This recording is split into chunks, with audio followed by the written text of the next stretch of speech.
আমাদের এই অনুষ্ঠানটি মূলত রাজনৈতিক না, যে কিন্তু আমরা সবাই এখানে রাজনীতির লোক, হয়তো দু চারটি কথা বলে আসে। আমরা একটি মানবিক উদ্যোগে আমাদের পার্টির ভারপ্রাপ্ত চেয়ারম্যান জনাব তারেক রহমানের নির্দেশে এবং তারই প্রতিষ্ঠিত আমরা বিএনপি পরিবার এখানে একটি মানবিক কর্মকাণ্ডের জন্য ছুটে এসেছি। কোনোভাবে সামহাও আমাদের ভারপ্রাপ্ত চেয়ারম্যান জানতে পেরেছেন যে কিশোরগঞ্জের এই প্রত্যন্ত অঞ্চলে একজন মানুষ, তিনি কোনো পশুর বদলে নিজেরাই এবং তিনি এবং তার স্বামী ঘানি টানছে। আমরা কত লোক আনন্দ এবং উৎসবে কত টাকা খরচ করি, আমরা নানা অনুষ্ঠান আয়োজনে কত কিছু করি, কিন্তু এই যে একটি মানবিক বিষয়, মানুষ যদি পশুর দায়িত্ব পালন করে তাহলে কত বড় অমানবিক বিষয়। আমরা বলি যে আমরা যারা রাজনীতি করছি, আমরা যারা বিভিন্ন পেশাজীবীর আছি, যারা ব্যবসা বাণিজ্য করি, আমাদের অনেক আগেই দায়িত্ব ছিল। 30 বছর ধরে একটি পরিবারের স্বামী স্ত্রী যে পাশবিক দায়িত্ব পালন করছে, এই দিকে আমাদের কারো দৃষ্টি যায়। আমরা অনেক কথা বলি রাজনীতিতে, অনেক বড় বড় কথা বলি, কিন্তু আসল কাজ আমাদের চোখের আড়ালেই থেকে যায়। আমরা একটা গান শুনেছিলাম ভূপেন হাজারিকার, মানুষ মানুষের জন্য, জীবন জীবনের জন্য। এই মানুষ মানুষের জন্য যে কাজ, যে দায়িত্ব, সেটা যতদিন পর্যন্ত না আমরা গ্রহণ করতে পারি, এই সামাজিক দায়িত্ব, এটা কোনো ব্যক্তির দায়িত্ব না, সামাজিক দায়িত্ব, সবাই যৌথ দায়িত্ব, যে মানুষ কিভাবে পশুর দায়িত্ব তাকে পালন করতে হচ্ছে। ঘানি টানা তো কম ব্যাপার না, অন্তত পশুর মধ্যেও ছাগল দিয়ে এটা টানা যায় না।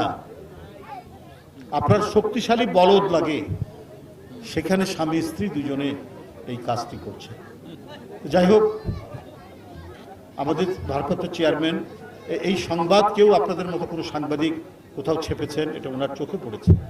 তারপরে আমরা বিএনপি পরিবার, এটি আমি আগেই বলেছি, এটা আমরা কোনো রাজনৈতিক উদ্দেশ্য বা পলিটিক্যাল প্রোগ্রামে আসিনি। পলিটিক্যাল প্রোগ্রামে আসলে ধরেন মঞ্চ হতো, বক্তৃতা করতাম, বড় বড় কথা বলে চলে যেতাম, কিন্তু এইটা এতটাই অনুভূতিশীল, এতটাই মানবিক। আমরা এখানে বড় কোনো আয়োজন করতেই নিষেধ করেছি এবং সেই দায়িত্বই পালন করেছে আমরা বিএনপি পরিবারের যারা কর্মকর্তারা আছেন এবং এই স্থানীয় বিএনপি এখানে যারা রয়েছেন এবং এই অঞ্চলের যারা মানুষ। যে আমাদের প্রধান দায়িত্ব যে এই পরিবারটিকে মুখে একটু হাসি ফোটানো যায় কিনা। যে সহযোগিতা আমরা করলাম ভারপ্রাপ্ত চেয়ারম্যানের পক্ষ থেকে, সেটা হয়তো খুব বড় কিছু নয়, কিন্তু একটা সামান্য একটু কন্ট্রিবিউট করা, কিন্তু এটা আমাদের তালিকায় এটা থেকে যাবে। আমরা বিএনপি পরিবারের যারা এই কাজটি করছেন, ভারপ্রাপ্ত চেয়ারম্যানের পক্ষ থেকে সারা দেশে আপনার জুলাই আন্দোলনে যারা আহত হয়েছেন, গুলিবিদ্ধ হয়েছেন, যাদের পা চলে গেছে, হাত চলে গেছে, দৃষ্টিশক্তি হারিয়ে গেছে, যাদের পিঠ ঝাঁঝরা হয়ে গেছে, পেট ঝাঁঝরা হয়ে গেছে, এবং শেখ হাসিনা আসার পর থেকে গুম খুনের পরিবার, অন্যায় অবৈধভাবে বিএনপি এবং যারা বিরোধী দলে গণতন্ত্রের জন্য যারা কথা বলেছে, তাদেরকে যেভাবে অদৃশ্য করা হয়েছে, যেভাবে তাদেরকে দুনিয়া থেকে সরিয়ে দেওয়া হয়েছে, যাদের কোনো হদিশ পাওয়া যায়নি, তাদের পরিবারগুলোর সাথে আমরা যোগাযোগ রক্ষা করি, ছুটে যাই এবং আমাদের যতটুকু সাধ্য সেটা দিয়ে তাদের পাশে আমরা থাকার চেষ্টা করি।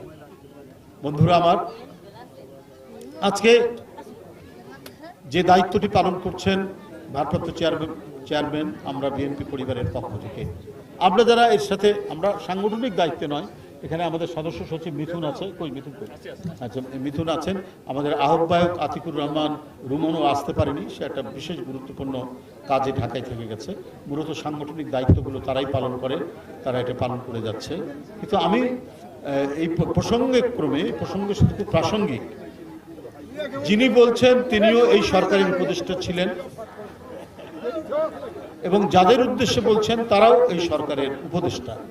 কেউ সেফ এক্সিট, সেফ এক্সিটের কথা তো আমরা বলেছিলাম শেখ হাসিনার আমলে, যে আপনি যে অন্যায় করছেন, আপনি যেভাবে নিপীড়ন নির্যাতন করছেন, আপনি যেভাবে গণতন্ত্রকে ধ্বংস করেছেন, আপনি নির্বাচন কমিশনকে ধ্বংস করেছেন, আপনার রাজনীতিতে আপনি আপনার সরকারকে টিকিয়ে রাখার জন্য, গদি রক্ষা করার জন্য বিরোধী রাজনৈতিক নেতা কর্মীকে অদৃশ্য করছেন, বিচার বহির্ভূত হত্যা করছেন, ক্রস ফায়ার দিচ্ছেন।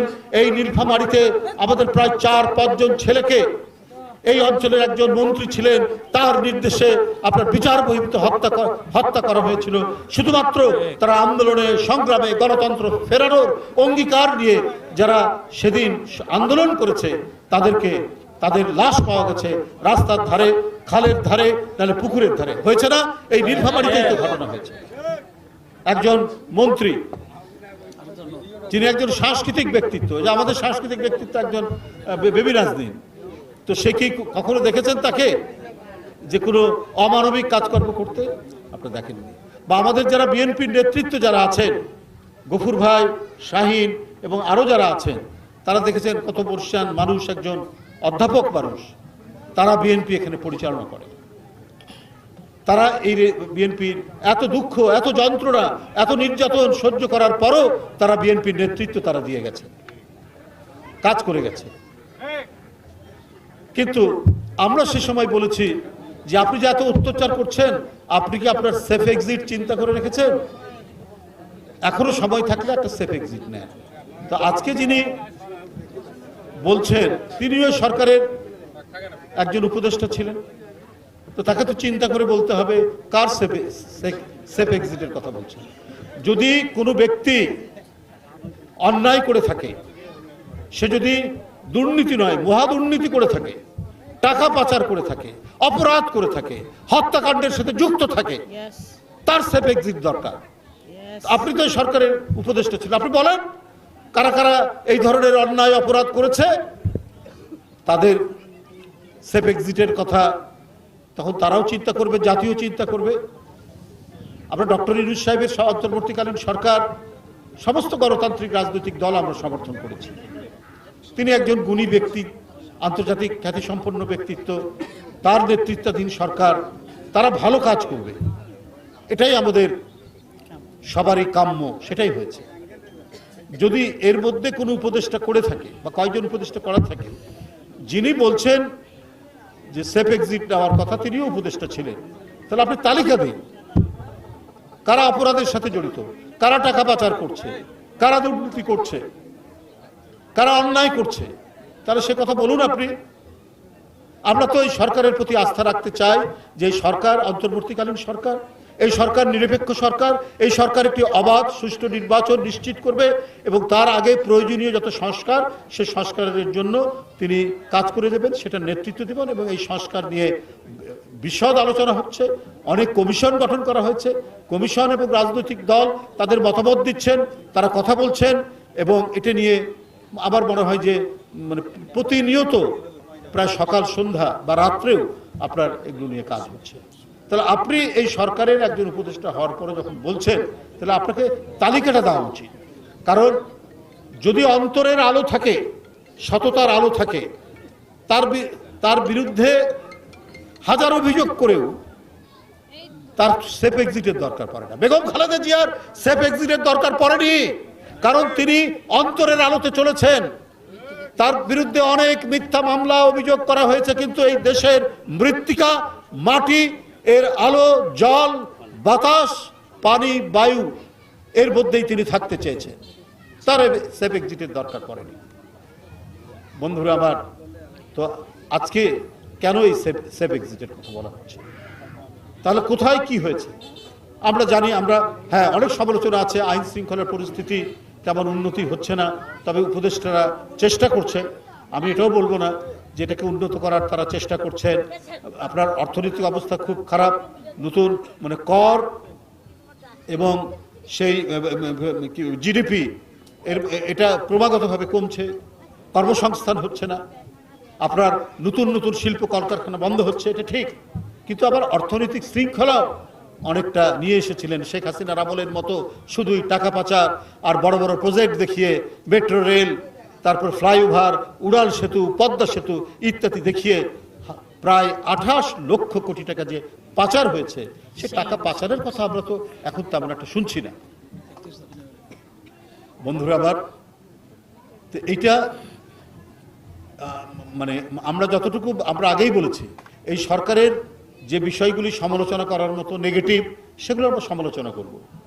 আবার যেগুলো ইতিবাচক দিক আছে, সেই ইতিবাচক দিকগুলোও আমরা তুলে ধরব। আমরা এই সরকারকে মানে অন্তর্বর্তী সরকার ব্যর্থ হোক এটা আমরা চাই না, কিন্তু সরকারেরও দায়িত্ব সুচারুভাবে সরকার পরিচালনা করা, এবং সত্যিকার অর্থেও যদি কেউ কোনো ধরনের দুর্নীতি বা কোনো অপরাধমূলক কাজের মধ্যে যদি নিযুক্ত থাকে, তাহলে সেটা তার বিরুদ্ধে ব্যবস্থা নেওয়া। আমরা